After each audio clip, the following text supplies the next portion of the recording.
дорогие ребята! Сегодняшний урок информатики с вами проведу я. Меня зовут Елена Александровна. Надеюсь, вы приготовили все к уроку. Тетрадки, ручки, книжки. Давайте приступим.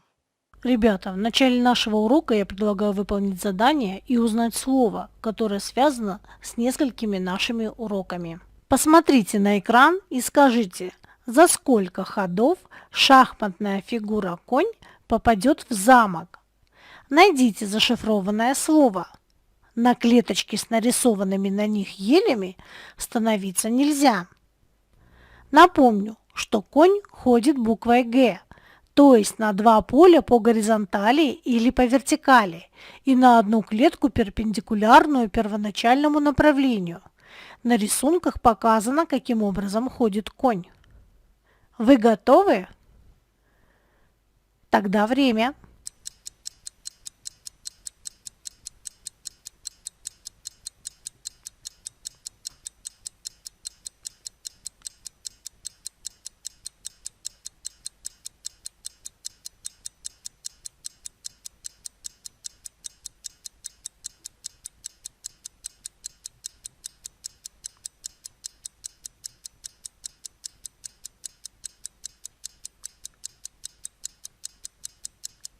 Давайте проверим. Первая буква И, вторая Н, третья Т, четвертая Е, пятая Р, шестая Н, седьмая Е, восьмая Т. За 9 ходов конь достигнет замка, и мы получили с вами слово «интернет». В природе постоянно происходит обмен информацией. Например, солнечные лучи передают информацию растениям и животным. Благодаря этой передаче природа просыпается после зимнего сна, оживают растения, распускаются листочки деревьев, прилетают теплолюбивые птицы. Цветы, в свою очередь, передают информацию насекомым с помощью ароматного запаха. Пчелы воспринимают этот сигнал и, перелетая от цветка к цветку в поисках нектара, опыляют растения. Со снижением активности Солнца также передается информация, и природа замирает. Деревья сбрасывают листву, перелетные птицы отправляются на юг. А как же в древности люди передавали информацию друг другу? Чтобы сообщить сородичам об опасности, древние люди издавали громкие звуки. Правда, крик слышен на небольшом расстоянии. Чтобы донести звук на большие расстояния, применялись барабаны. Интересно, что для того, чтобы передать сигнал опасности на более значимые расстояния, применялись костры, так называемая костровая связь. Сигнал передавался как эстафета и быстро захватывал огромные территории, сообщая о возможной беде. Позже, с изобретением письменности, люди обменивались наскальными надписями и рисунками. Таким образом, информацию стало возможным передавать от источника к получателю через время для последующих поколений. Затем, с появлением бумаги, информацию начали сохранять на бумажных носителях и передавать ее друг другу. Такой информационный канал передачи информации называется письмом. Сначала письменные сообщения передавали при помощи гонцов. Затем для передачи писем использовали специально обученные почтовые голуби. Постепенно развивалась железнодорожная, морская и авиапочта. Для того, чтобы воспользоваться этим видом обмена информацией, нужно написать послание на бумаге, положить его в конверт с адресом получателя и бросить в почтовый ящик. Затем работник почты достанет письмо из ящика, и оно будет отправлено получателю. Конечно, это займет немалое количество времени. Случается, что письма из одной точки планеты до другой идут неделями или даже месяцами. А есть ли способы для быстрой передачи информации? Конечно, существует почта, способная моментально передавать послания. Называется она электронная. Это способ передачи сообщений посредством компьютерных сетей. Тема нашего сегодняшнего урока – электронная почта. Сегодня на уроке мы узнаем, что такое электронная почта, научимся регистрировать электронный ящик, совершать вход в свой электронный ящик, писать, отправлять электронные письма. Итак, мы уже выяснили, что существует почта, способная моментально передавать послания. Называется она электронной. Это способ передачи сообщений посредством компьютерных сетей. Но для того, чтобы обмениваться такими письмами, нужен электронный почтовый ящик. Каждый электронный ящик имеет свой адрес. Адрес состоит из двух частей. Первая – это непосредственно имя корреспондента, а вторая часть – это адрес сервера, на котором этот ящик зарегистрирован. Между собой части адреса разделяются значком «@».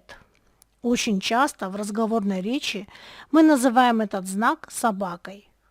О том, как задается адрес электронной почты, мы поговорим позже. Изобретателем электронной почты считается американский инженер-программист Рэй Томлинсон. Ему первому пришла в голову идея написать программу для обмена сообщениями между двумя компьютерами.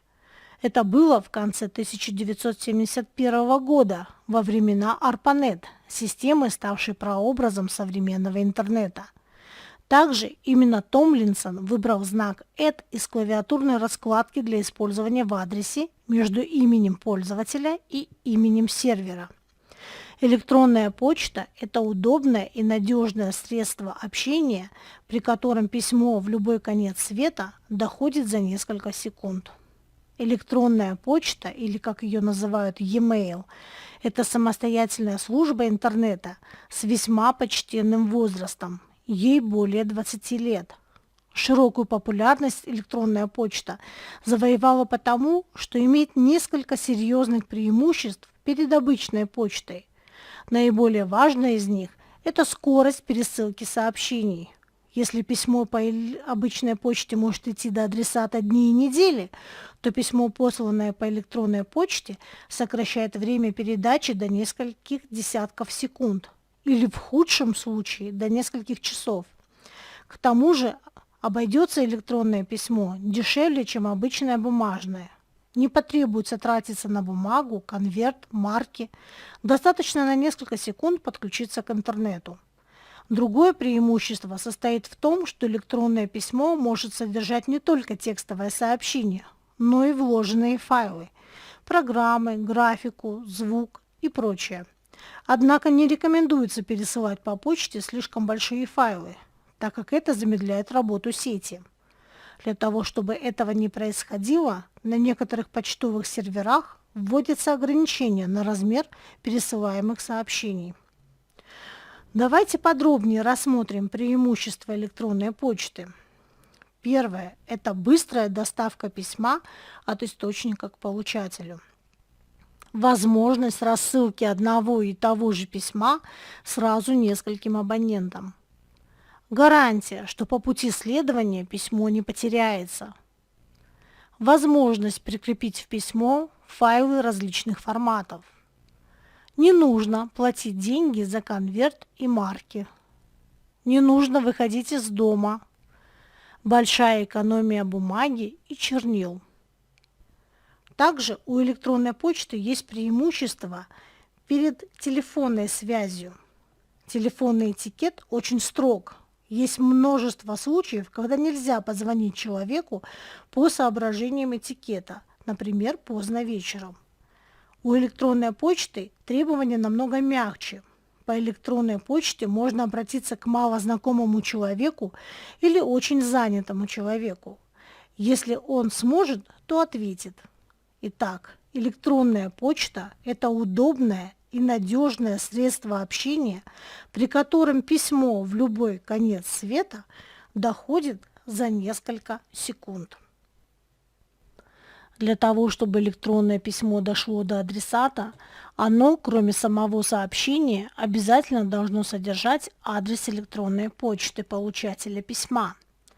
Адрес электронной почты записывается по определенной форме и состоит из двух частей, разделенных символом «@». Первая часть почтового адреса, имя пользователя, имеет произвольный характер и задается самим пользователем при регистрации почтового ящика, например, Акматов. Вторая часть, имя сервера, является именем почтового сервера интернета, на котором пользователь зарегистрировал свой почтовый ящик. Имя сервера – это доменная система имен, которая может состоять из нескольких уровней, разделенных точкой. Например, gmail.com, yandex.ru, mail.ru. Адрес электронной почты записывается только латинскими буквами и не должен содержать пробелов. Например, если почтовый сервер имеет имя yandex.ru, то имена почтовых ящиков пользователей будут иметь такой вид. В данном случае можно прочитать этот адрес так. Почтовый ящик Акматов находится по адресу yandex.ru. Пользователь интернета может зарегистрировать на почтовом сервере провайдера почтовый ящик, в котором будут накапливаться передаваемые и получаемые электронные письма. Для работы с электронной почтой необходимы специальные почтовые программы. Причем для любой компьютерной платформы существует большое количество почтовых программ. Можно выделить пару программ – почтовый сервер и почтовый клиент. Почтовые серверы работают на узловых компьютерах интернета, а почтовые клиенты должны быть у каждого пользователя e-mail. Простейший почтовый клиент – это программа Microsoft Outlook Express. Она входит в стандартный пакет Windows и поэтому есть в наличии на каждом компьютере, работающем в этой операционной системе. Электронная почта основана на принципе эстафеты.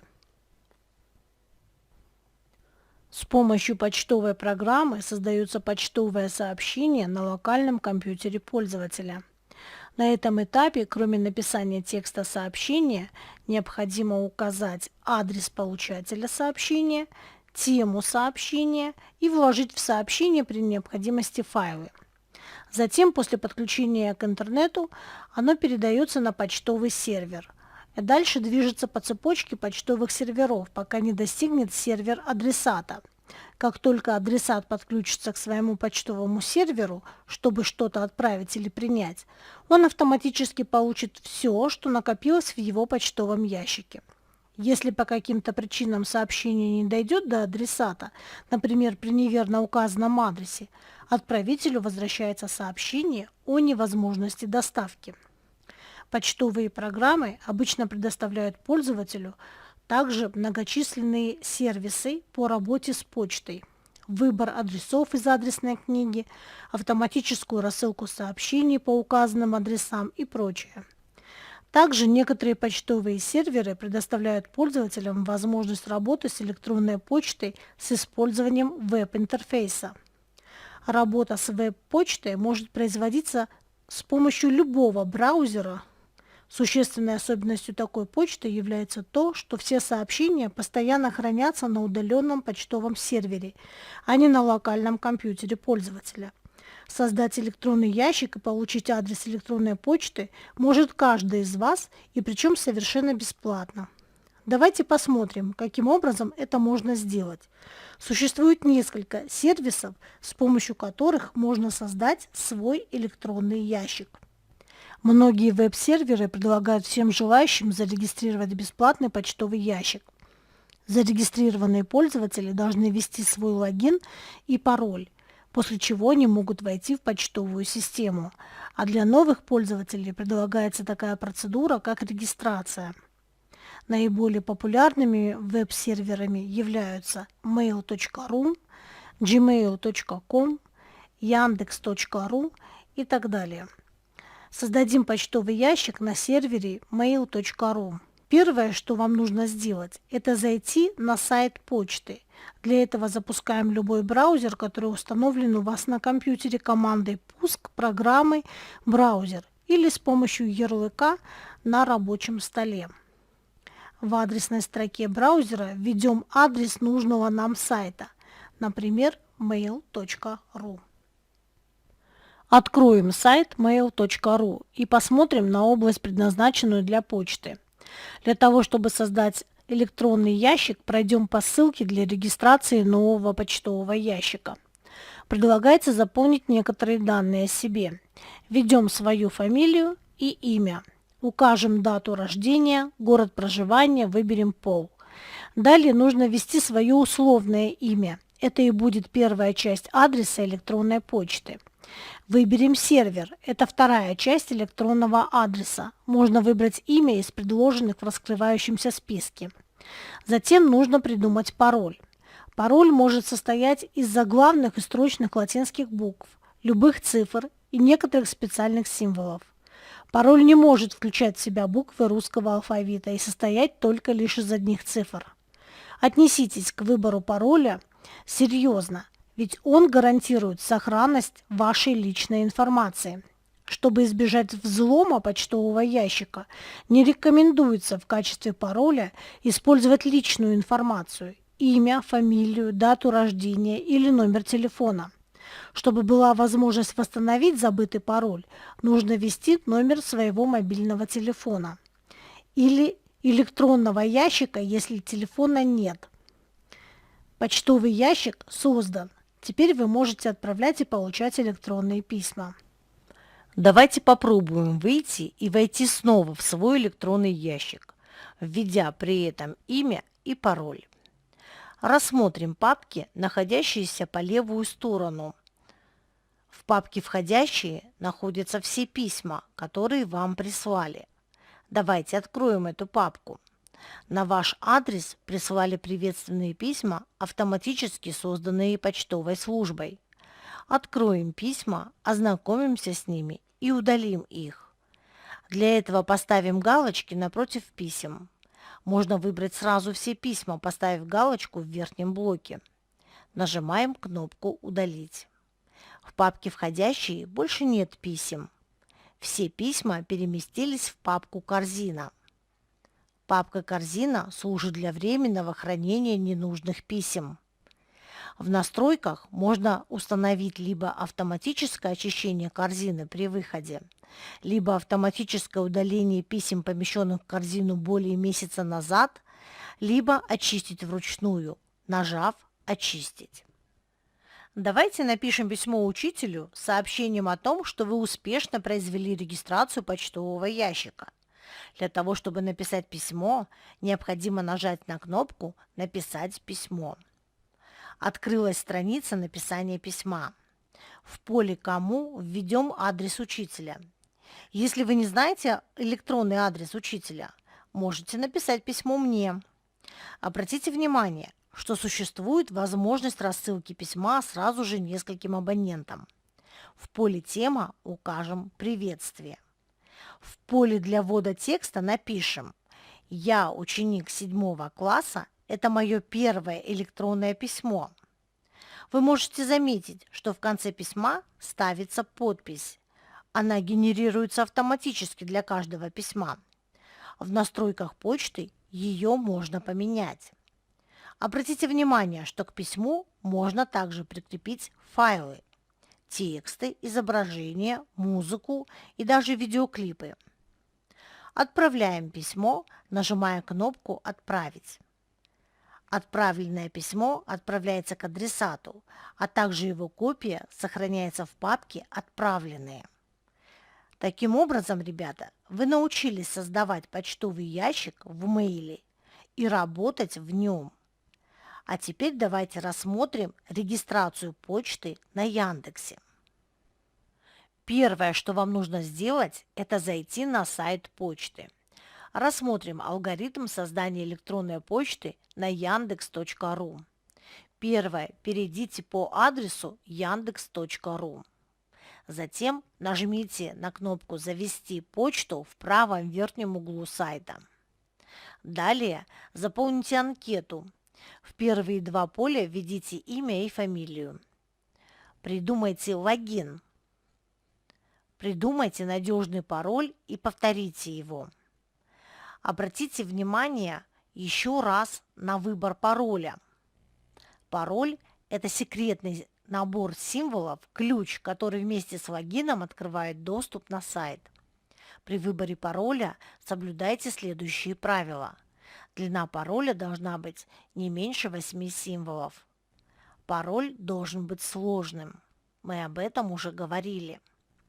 Нежелательно использовать в качестве пароля свое имя или фамилию, имена членов семьи, друзей или клички ваших домашних питомцев, персональную информацию о себе и о семье, простые сочетания символов. При этом пароль должен быть достаточно простым для запоминания.